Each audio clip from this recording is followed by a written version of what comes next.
Okay.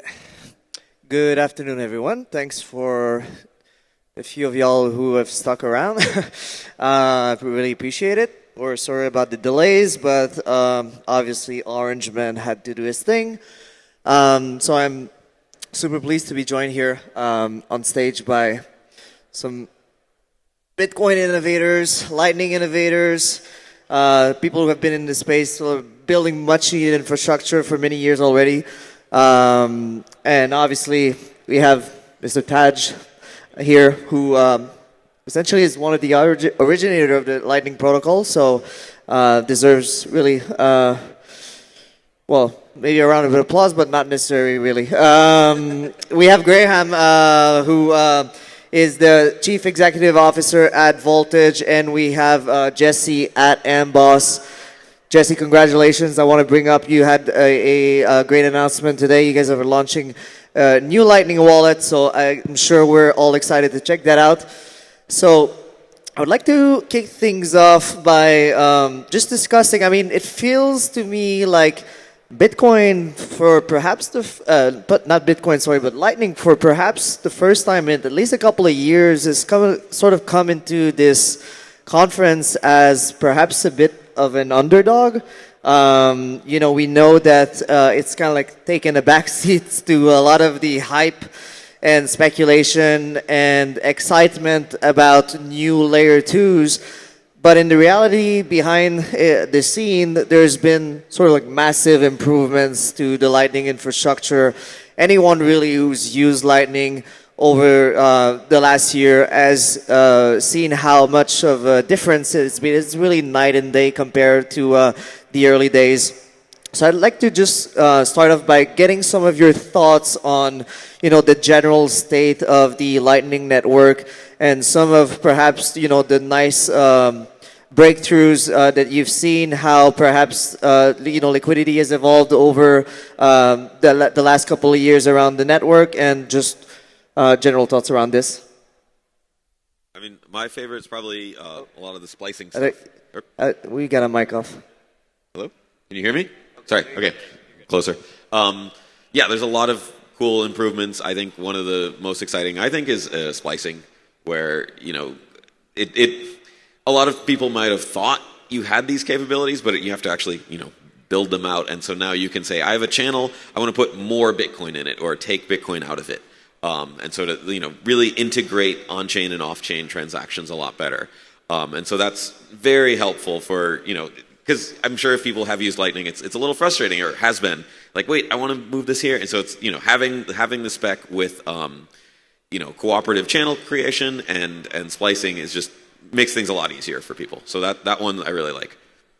Yeah, I think from thinking about Lightning being in the spotlight or not, I mean, I think as humans in today's world, we're always just like looking for the next best thing. And so, Lightning kind of comes into the spotlight, leaves the spotlight, when BitVM launched, so that was the cool thing now. And so I think people are always captivated by just the latest thing. But like ultimately, it's been, it's the longest running layer 2 in Bitcoin. And I would say it's the most functional, most used today, and so I think that there's a lot of significance in that. Even when it comes and goes from the spotlight, it's still the most used, the most functional one that exists, and I think that also goes along with kind of what Tadge is saying here of like there's that also goes along with the technological abilities of the network itself, and as we add in more functionality, that means more things can happen, and then therefore it can do more as a protocol, and we can solve more and more problems with it. Because when you think in Lightning in 2019, it was fairly limited compared to what it can do today, and I think in 3 more years it's going to be vastly different. And so I think that as we continue to drive from what the network can do itself, just kind of like. So we always there's always the debate in Bitcoin about, do we change the protocol or not and all those things. I think Lightning obviously, has there's so many more things that we can do with it. And I don't think that's a very debated topic. I think there's obviously a lot more that we can do with it. And to think that Lightning is complete or in its final state is like completely, ridiculous. And so as we look to the future, I think it's going to be, I think it will continue to dominate. And I think from the spotlight perspective and the ways that Bitcoiners interact with it, that's only going to increase as we make it better, easier to use, all of those things. Yeah, I love both those points. because over the past year we've had some incredible technology developments. Some of what Tadge mentioned, as well as ecosystem developments. I mean, we've got more maturing markets for this. We've got more adoption. We've got Coinbase, we've got Binance that are all participating on the Lightning Network. And that's huge just for that ecosystem adoption. And I think the stage that we're at right now is we're really matching this technology into solving real problems for sending payments.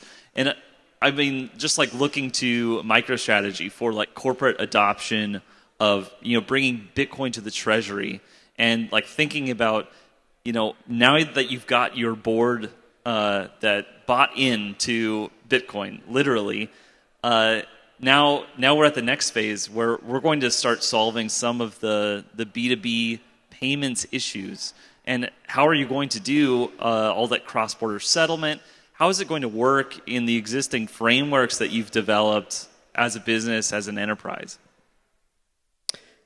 Awesome. I think you set the stage up perfectly for my next question, which was really like, as you pointed out, we have essentially now all of the major exchanges around the world have adopted Lightning. And so it seems like we've covered some of our bases in terms of the Bitcoin ecosystem, right? And the next frontier sort of appears to be more traditional financial institutions and whatnot. And I'm sure you guys have had some interactions with a lot of these people. I know that Tadge, for example, spent a bit of time with Lightspark, where obviously they announced pretty major partnership, notably one with Nubank in South America. What are the considerations when having those interactions with those types of partners, where obviously maybe there's a bit of more of a groundwork that needs to be done in terms of making them more familiar with not only Lightning, but perhaps Bitcoin in and of itself? Perhaps just share some of your thoughts on all of that. I can say a little. I mean, I didn't actually. So I do more of the research stuff. I didn't really work with TradFi banks as much. But I think from what we were last saying, like do banks understand Bitcoin? I will say a lot of times talking to exchanges, they didn't seem to understand Lightning very well. And I think the biggest tricky part in institutional Lightning, or for exchanges or banks, and like it's more complex than Bitcoin, especially when it comes to custody. Where so if you have a exchange that's sort of like, okay, we need to have the keys, so that not your keys, not your coins. We have the keys, we have control. But with Lightning, it gets more complicated, right? Like you can have the keys, but if you don't have your channel state, you don't really know what's going on. So it's like an educational process even for exchanges. And you'd think like Coinbase, all these places, like, oh, they must know everything, but like that's not their focus, right? Like they're not normally focused on. They're focused on trading and exchange stuff. So when they get into Lightning, like you really have to help them out. And there's a lot of new functionality and new complexity that's happening in Lightning all the time. So that's like one of the big things of onboarding as well. Yeah, I think additionally, as in the early phase of adoption of Lightning, we were all the reason why a lot of people adopted it initially is, well, it's cool. It's the new thing on Bitcoin. It's you want to support the network, do this layer 2 thing, and it was all fun and good. But as you go into like institutional Lightning, whether that's exchanges or a bank or any kind of traditional fintech, they don't care about it the same way that you care about it. So you actually have to shift that from it's this cool, layer 2 on Bitcoin into how does it actually solve a business problem for them? That's the only way that you're going to actually get things moving inside of those organizations, is solving a real business problem for them and doing it in a way that is, it's not only like 2% better. You got to drastically change a business operation for the better, and Lightning absolutely has that capability. But you got to really you got to work with them to really figure out how does that work and how can you best solve their needs in that way. And I think that's where we're at in the state of kind of Lightning in general, is as we start to onboard more institutional type players, we also have more data points that we can say, hey, we're with Voltage, we work with a few exchanges where we're saving them over $200,000 a year in fees of that they would have had to pay on chain.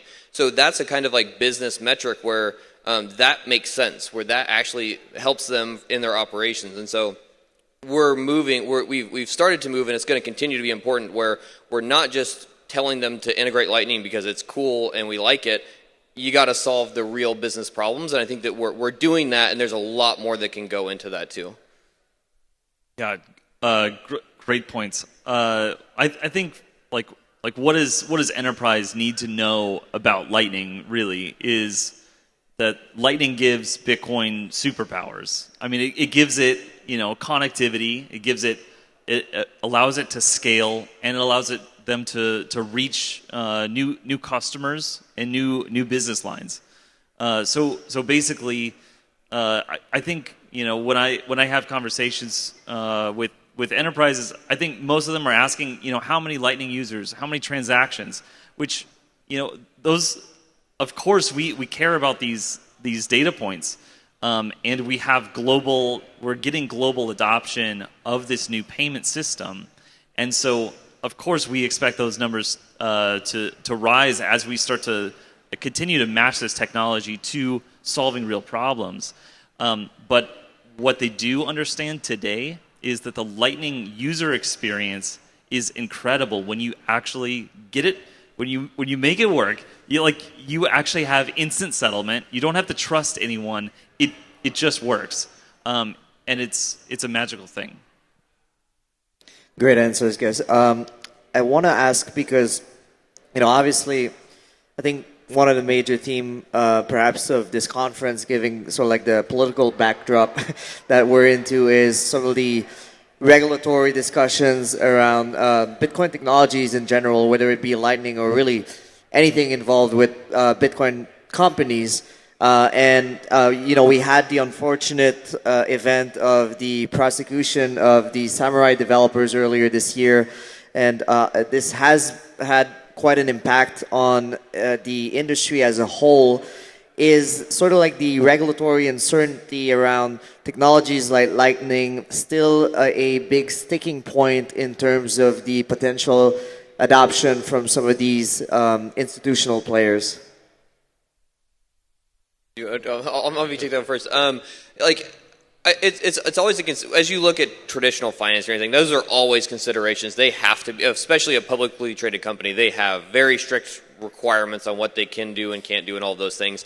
I think that it's one of those things that's just going to take time. Like Tadge said earlier, Lightning is very complex. It's even like, you can convince them all the things that exist in Bitcoin, get them to understand it, and then you go to Lightning and it's like, holy cow, this is a brand new world. Everything that I understood is like pretty different now. And so it's going to take time for the regulation to actually catch up, from a regulator to understand what is Lightning and then what goes into that. So I wouldn't say that it's hindering adoption. I think that some of those things are going to have to be figured out as we move along, of course. But there's I think that there's a lot of things that a lot of people are just trying to do the best effort of, we genuinely think that this is how it fits into regulation for what we do and all of those things. And that's ultimately, as you look at a brand new technology that just is kind of just nothing like it, that's what you have to do, is just make a true and honest effort into complying, and then reviewing what are all the things that you think that you need to do. But so I wouldn't say it's a hindrance. It is something that we're all kind of figuring out as we go, and I think that we'll hopefully just continue to figure out where people are comfortable and what ultimately the requirements are and things like that. Yeah, I think generally when we're talking about enterprise, like, these are already established businesses that are like doing incredible volume, and they've already developed policies and procedures around these things.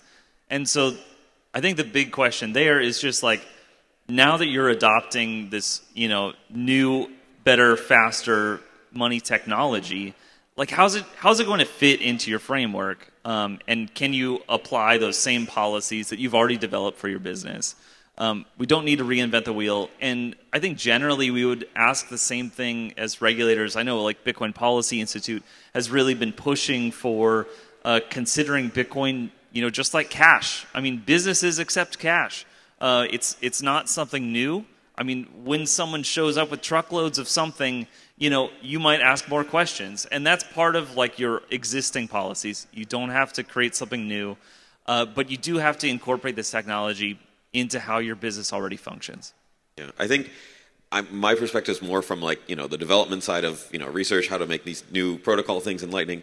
And most of those people working on all the new stuff in Lightning aren't from the institutional side and like don't really think about those things necessarily. So sometimes they might conflict, but most times they might not. So if institutions are like, oh, we really want all the payments to be reversible or something.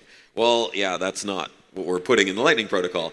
But we want them to be secure. We want like the intermediaries who are routing these payments to not learn too much about things and not to have finality and stuff. So like a lot of the new development I think is very compatible with institutional stuff and enterprise, and can help like a lot of Taproot channel and technology and stuff like that. And sometimes it's at odds where like there's a lot of new work on privacy in Lightning, and hey, how can we sort of right now, when you see a channel, you can sort of trace it to an on-chain UTXO, but there's ways to remove that traceability. And I'm pretty sure all the people who are working on, LND and LDK were all like, yeah, let's do this. And maybe the institutions wouldn't want that, and so they don't, upgrade or something. But in general, I think it's pretty well aligned, and like we want the same things. Is that something that you expect maybe, because, we've seen like increasingly as Bitcoin gets adopted, companies and institutions or and whatnot that use the technology on a large scale get involved in the development of Bitcoin, right? Whether it be through providing grants or funding development. Do you think that's also sort of like something that's coming to Lightning once they kind of like start getting a good sense for that? I mean, I don't know. There's definitely a lot more development of Lightning and funding for development and stuff than there was a few years ago, right? There's like 4 main open implementations. There's a lot of new companies. I don't think it's like, oh, it's going to be like captured and like, oh, all these big companies are going to come in and like change how Lightning, like, it doesn't really seem to ever work that way. Like I've heard companies talk about that, and like it just doesn't work in Bitcoin. You can't be like, oh, I'm JP Morgan and I'm going to like fund all the Bitcoin developers and get them to make Bitcoin work a certain way, because everyone who they work on it, there's like, nah, I'm just going to do it the way I want. So. Right. I want to ask, because one of the main conversation, I've been having with people lately around Lightning, and the narrative really that's emerges, kind of like the departure maybe from the original expectations of Lightning as sort of like this killer retail payment technology. A lot of people are still working on that. Obviously, like Jesse, you just put out a wallet, so clearly you still believe in that. But one of the main narrative that's really emerging is this idea of like Lightning as a settlement layer, right? Sort of like a cross-institutional way to settle payments, and perhaps that is because the last mile inbound liquidity problem with Lightning has been kind of like a thorny problem for people that are expecting an extremely cheap service. I'd like to have some of your thoughts on is Lightning more of like a replacement for Swift, or is it like more of a replacement for Visa, or can we have both? Yeah, I think overall, like just Lightning enables that connectivity, and so that allows it to connect to other payment methods. Or other systems. So like Taproot Assets is like one example where you can actually have like currency swaps, where like you can use like Bitcoin and Lightning as the connective tissue really between all these different technologies, all these different economies, and just do it with efficiency and scale at lower risk by essentially removing all of the counterparty risks that a business would usually be faced with for like bankruptcies or just delayed settlement. That's like my business has experience with traditional payment rails that would be impossible for that to happen for Lightning. Yeah, definitely. Excuse me. Yeah, and I think that also like there's I think it can kind of do both, like in a way. Like I think that that's one of the great things about Lightning is you can open a $10 million Lightning channel and transact $500,000 a day back and forth, and it will totally do that, like without issue. It can also send, fractions of a cent every minute of the day. It can kind of do a lot of those different things. There is some, challenges in the self-custodial retail use case of like the channel open cost and things like that, where, there's maybe missed expectations and like, oh, I thought that this was a super cheap and free or near free payment method, but I have to pay the on-chain cost to open a channel.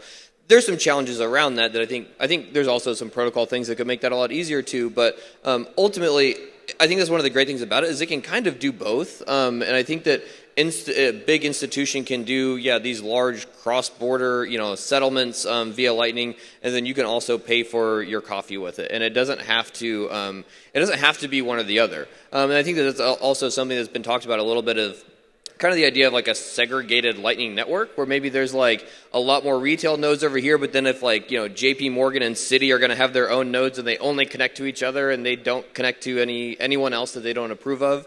But I think that's one of the great things about Lightning is given it is so peer-to-peer that can, like, you can do that. You can do things like JP Morgan and Citi can have their channel and do their things without affecting, me and Jesse having a channel between each other and paying each other. So I think they can kind of settle both of those. I can shout out, like, I can say my hope, which is maybe starting to happen. Like when I first started working on Lightning Network, it was like less than a year after Mt. Gox collapsed. So like this is a long time ago. But then FTX collapses like a year ago. It's still happening. And one of my hopes with Lightning is like you could have a channel with your exchange, right? And so instead of just have, your Bitcoin on Coinbase. It's like, well, I have a channel with Coinbase and like I have my side of the Bitcoin. So even if the exchange gets hacked or goes under or something, well, I don't care. That's their money.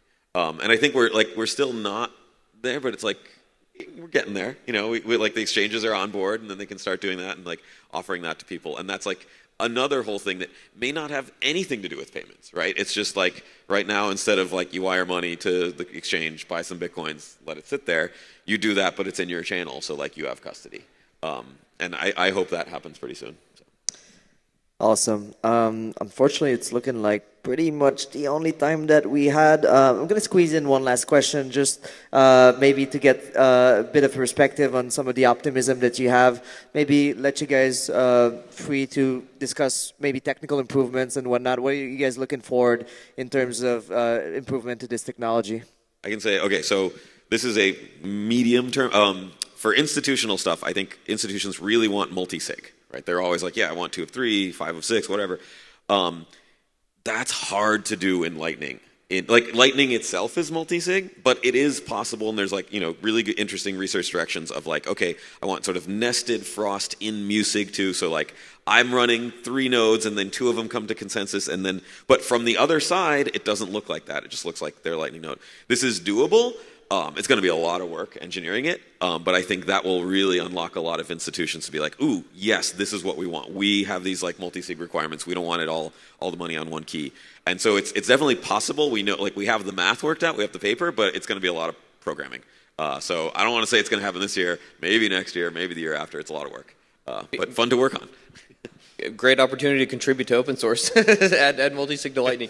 No, but I mean, I think it's I think there's a lot that is really interesting. I mean, Taproot assets and all these new things that have been basically Taproot assets. I think it was on Tuesday or something of this week kind of became mainnet ready. So I think that those are going to be really interesting to see how that all kind of unfolds and how people use that. And to maybe give just a brief description, that enables asset issuance on top of Bitcoin and Lightning Network. So think like stable coins or other assets that could operate inside of Lightning. And so, when you think about the stablecoin market, the majority of the volume is on Tron, which is like, I would say a subpar network to run financial infrastructure on. And so I think that, being able to leverage what we've built here for things like that is incredibly interesting. And then, I think that there's still a lot that can be done in just Lightning as it exists today with like multi-sig splicing, all these things. And so ultimately, I think from the institutional side, just continuing to make it easy and being able to do a lot of the things that they want. I think that as we talk with institutions, there's a big divide that Lightning isn't a blockchain. That's all that they interact with for the most part is blockchains, and it's not a blockchain. And so, there's some uniqueness to it in that way. But I think that really, bringing down the uniqueness, not saying it's going to become a blockchain, but really just making it simple to understand and, some of the nuances that exist and kind of breaking down those barriers, I think will be really exciting. Yeah, just to kind of wrap up, I think many enterprises may be focused on their own business lines, but they may be forgetting that Bitcoin is a tool for financial empowerment, and it will help you reach new customers in new territories, in new jurisdictions, because just in Latin America alone, there's 330 million unbanked today, and we're going to drop the barrier to entry to zero. And so that's what we've tried to do with our announcement today with mibanco.app to actually help consumers that have never had a bank before be able to access this technology without any requirements other than an email and a password, and be able to participate in this market and be part of your business. Fantastic. I appreciate you guys on stage. I appreciate everyone that stuck around. I hope you enjoyed the conference. There's Thanks. still a couple of hours to go. So, yeah, have a great day, everyone.